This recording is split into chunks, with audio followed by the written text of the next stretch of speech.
Ano ang kanyang sitwasyon? Kuan may sakit nga colon cancer. Colon cancer. Kahit malapit lang, papagod ako. Kasi ako na dumi may dugo. Pag dumudumi ka, may kasamang dugo. Mga barbecue. Mga barbecue. Yung mga ihaw-ihaw, mahilig ka. Ginagawa mong ulam. Opo. Pansit Canton.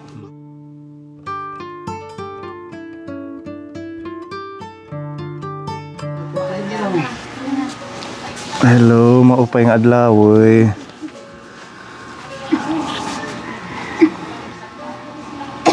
Ate ang ngaran. Del na Borja po. Si Ate Dilna. Ano ang kanyang sitwasyon? Kuan may sakit nga colon cancer. Pero hindi pa lang po. Hmm? Mga 1 month pa lang lumaki yung tiyan ko. Ano po. Umpisa po. Hirapan ako lumuli. Tapos, nagpunta ka sa doktor, nagpa-check up. Opo. Anong sabi ng doktor sa'yo? Colorectal cancer daw. Ha? Colorectal. Nag-undergo ka na ng treatment. Opo, nag-chemo. Nag-chemo ka na. Saan ka nag-chemo? BMC po. Pang ilang session mo na? 12. 12? Pero, hindi na po ako tinanggap kasi hindi na daw na yung gamot. Hindi na Wala po magre-response po. hindi nagre-response yung gamot. So umabot ng 12 chemo, Ate Nilda, Opo. hanggang sa hindi na in-advise na mag-chemo. Pinaper kami nga po. Ha? Pinaper po kami nga ta Manila. Sa Manila ang referral nila. Hindi pa kayo nagpunta ng PGH? Pumunta po. Nagpunta na rin. 90,000 yung Ano? operasyon daw. 90,000?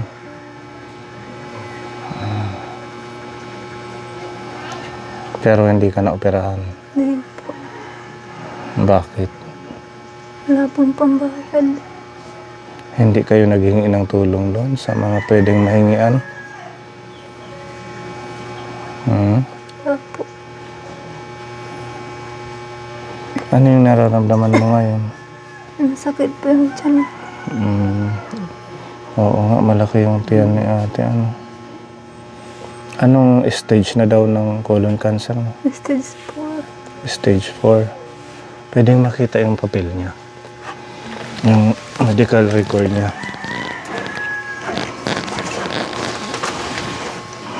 Ano na si Ate Nilda. Ang daming may sakit ngayon kaponi. Karamihan mga cancer, mga chronic kidney. Nakakakaon ka pa solid food. Ha? 2 kutsara na lang. 2 kutsara na lang. Paggabi, sumasakit. Ano po. May anak ka, ate? Wala po. Wala.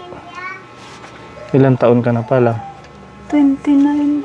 Ang bata po, 29 years old. Bago lang kayo mag-asawa, kuya? Wala na po. 12 years. 12 years na. Pero hindi kayo nagkaanak pa.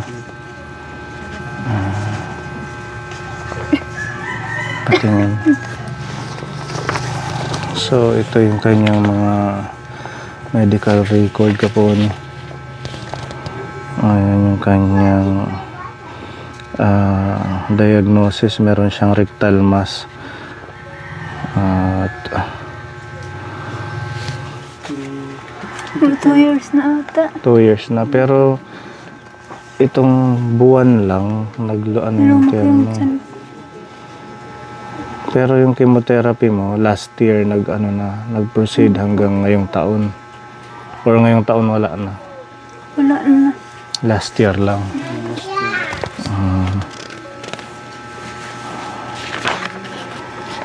Pag dumi mo, hindi ka nahihirapan. May butas po ako dito. Hmm? May butas. Meron kang butas dyan. Opo. So dyan na lang lumalabas ang dumi. Kasi pag sa normal, mahihirapan. Ano? Kasi yung, ano na dito, namamaga na. Malaki. Namamaga. Kaya binutasan. Para dyan ang kadumi. Operasyon Guntay, Manila. Kasi, kwarta ito rin. Sa may tama. Yung sinasabi niya 90,000. Hindi kayo lumapit sa sa ating gobyerno, yung mga, di ba meron silang mga guarantee letter na binibigay? Yung ano kasi doon kasi.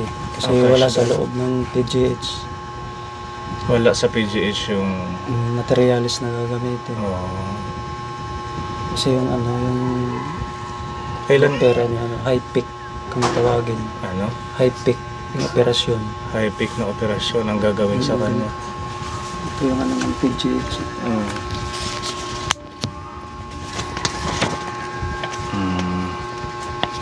Kaya nasa labas yung materialis, wala sa loob ng PGH. Kaya kas yung kailangan. 90,000. Wala pa kayong naiipon? Wala talaga ng Wala. Anong trabaho mo, kuya? construction lang, extra. Construction. Ngayon, hindi na ako pinapayagan ng trabaho kasi wala naman naiiwan, kami lang dalawa. May mga kapatid, pero hindi naman pumapayag na gusto lang ako walang lagi nandito. Oo, siyempre hirap na si Ate Nilda. Buti hindi naglagas yung buhok mo, ate. Naglagas po. Tubo na yan, mga bagong tubo. Nakakatayo ka pa? Hindi na po. Pagod po ako agad. Ano? Napapagod. Napapagod. Lubot lang ito. Anong gamot niya ngayon? Wala. Wala namang bawal na pagkain. Yung Makati, Mga ganun, no? Tapos yung matatamis, bawal. bawal, hotdog. No processed foods. Napakabata pa ni ate, 29 years old. Kailangan niya ng operasyon para sa kanyang cancer. Ito yung kanyang sa PJH. Kailan to, kuya? Ayun lang. November 13, 2025. Tapos itong isa, kumbaga ito yung gagawin sana sa Oo, kanya. sa kanya. Gagawin sa kanya. This is to certify that Borhadilna, 29, has been seen a patient in the Philippine General Hospital with rectal adenocarcinoma 5, stage 4 carcinomatosis ovaries. Ano lang ang una mong naramdaman, ate, nung bago mo na cancer pala yan? Ano po? Paano yung lifestyle mo dati? Kahit malapit lang, napapagod ako. Kahit malapit lang, napapagod ka. Tapos pag CR ako na dumi may dugo. Pag dumudumi ka, may kasamang dugo. Bago mangyari o bago mo naramdaman na cancer yan, ano yung ginagawa mo? Healthy naman yung katawan mo, gano'n? Or wala kang inabuso sa katawan mo? Baka wala. Mga barbecue. Mga barbecue, yung mga ihaw-ihaw, mahilig ka. Ginagawa mong ulam. Opo. Bukod doon, ano pa yung mga kinakain mo dati? Pansit Canton. Mga pansit canton. Hindi talaga maganda yun. Kasi may isa kaming tinutulungan, may ano siya, chronic naman, chronic kidney, mahilig din sa barbecue at pansit canton. Ngayon stage 5 na din. Ngayon nagda-dialysis na.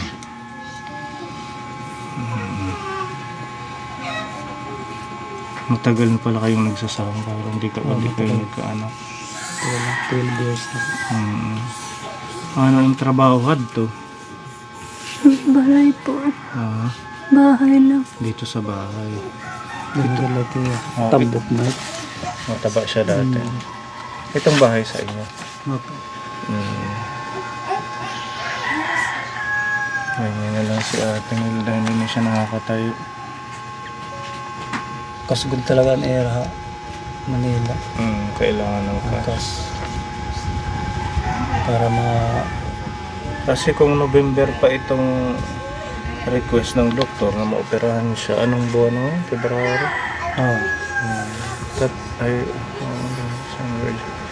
Magtatatlong buwan na. gusto ko pa talaga mabuhay asawa ko eh. Siyempre napakabata pa ni ate.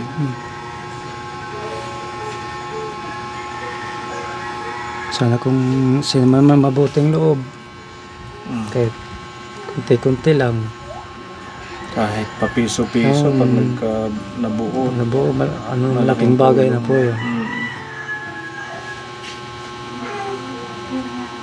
Napakahirap ng ganitong sakit, yung cancer. Talagang mabilis kumalat, lalo na Mabilis pag kumalat. hindi inaagapan. Gusto ko pa humaba yung buhay ng asawa ko eh. Ilan taon ka na, kuya? Ano na, magpo-42. Kunti na lang, pinakain. Dalawang kutsara, isang kutsara. Sana maraming tumulong at sa pamamagitan nitong ating pagbibideo, maraming mahaawa sa kalagayan ni Ate Nelda. Gusto ko pa madugtungan yung buhay ng asawa ko eh. Mag-pray ka lang, Ate Nelda, ha? Kaya mo yan, at saka ano to sa'yo, pagsubok lang. Meron pang paraan para gumaling ka. If ever na meron pang ibang tumulong, makabuo tayong ng 90,000. Malaking halaga yung kailangan ka po ni. Sana maraming Sana po maraming tumulong. tumulong.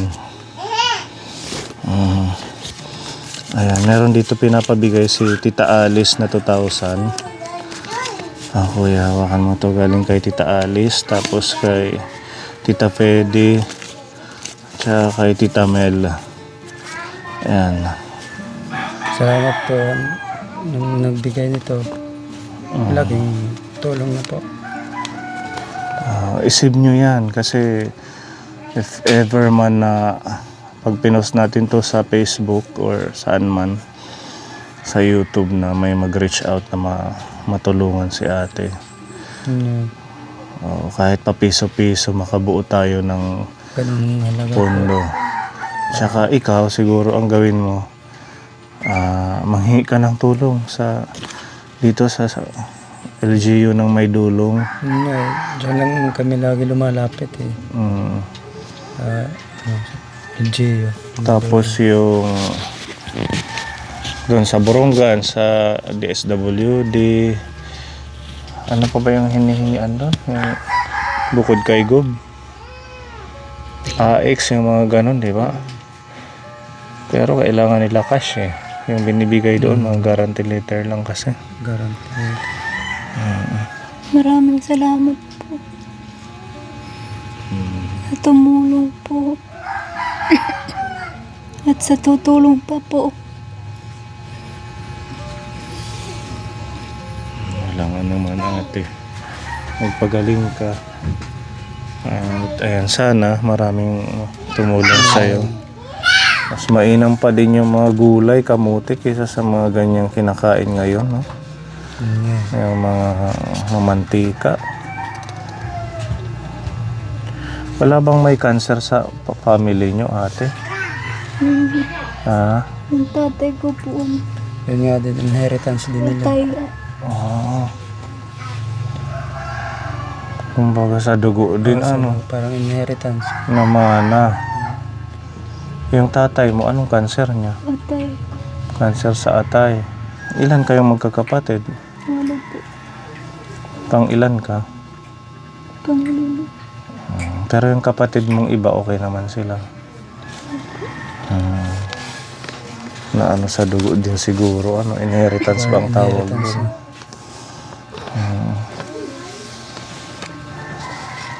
Dako na temte yan.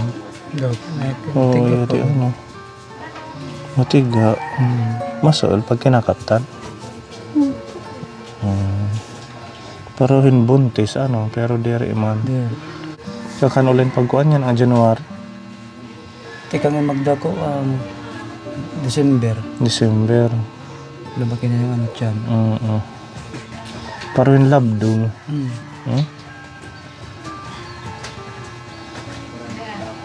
Tapos sa adik ginuho na lang dida. May butas dyan. Para dyan dumumi. Doon. Tutulong-tulong na lang kami dito sa mga kapatid niya. Pag-aalaga nito. Mahirap na dahil makagalaw, ano? Kaya ganyan na lang siya kapon. Hindi na siya masyadong makakilos. Pag gabi, hindi naman makahiga yan kasi masakit na yung dito. Hindi yan nakahiga na. Lagi na lang ganun. Mag-iisang linggo na po. Nakaupo na lang siyang ganyan. Po. Upo na lang. Ganyan na lang siya. Ang hirap naman pag ganyan. Pag umihiga, masakit na yung likod. Kahit saglit na paghiga, hindi niya nakaya. Kasi masakit din pag umihiga siya dito. Kasi ganito yung ginagawa ko. Minsan gaganito ko to. Binababa. Kumbaga para Kasi gusto ko ma-adjust yung... komportable yung makatulog man lang kahit konti. Pero hindi. Pero pag nakataas na ganyan, Hindi okay. pa rin eh. Hindi pa din. So masakit yung dito niya. Dito. Siguro sa laki ng ano na, tiyan. Kaya sumasakit na yun. Kailangan maagapan, kuya. Yun niya eh. Pag malaka aruhin bulig at iba, Opo. kailangan kang makahingi ng tulong para dala nyo sa PGH sa Manila. Doon siya maoperahan. Dito sa Tacloban, wala bang operasyon? Wala po dyan. Galing na kami dyan, sa St. Paul's, EDMC. Kasi 12 cycles yung niya, yung chemo, walang improvement. Kaya sinabihan kami na na lang, in-refer na lang kami ng PGH. Para may Cancer Institute. Para doon po, magamot. Hindi na pala siya nakakahiga. Ang hirap naman ng ganun. Mahirap pala. So ganyan na lang siya buong araw. Oo, ganun na lang. Pati yung pagkain. Ganun na lang. Pagliliso nga, di rin na nim kaya. Nakakaliso pa. Pero alalay na, naalalay. Alalay na Kaya lang. hindi na ako nakakapagtrabaho. Kasi gusto niya, ako lagi nandito. Paggabi sobrang sakit. May nararamdaman kang sakit. Pinamit. May pinamik. Pinamit. Mag-pray ka, ate, ha. Gawin mong habit yung pagdadasal. Walang imposible sa ating Diyos. Papagalingin ka pa. Tsaka tama lang din na nagpunta yung pari kanina. Inano siya, Blenes, ano ba yung tawag doon? Santolana. Oo, Santolana. Pinakumpisal. Parang ganun. God bless sa'yo, Ate Nilda. Kaya mo yan. Sana maraming tumulong po. Gawa ka din ng paraan. Punta ka sa mga ahensya na pwedeng makahingi ka ng tulong. Ano pa kasi ngayon, yung parang di pa nagbubukas yung mga Sa bagay. kasi pa lang, Pebrero. Siguro mga by March or April. Second week of March. Makapag na sila ng pundo para sa mga may sakit. Sige ha, ate. God bless. Salamat. Maraming salamat sa ating mga kapone sponsor. Kaawa naman, isama natin siya sa ating prayers mga kapone.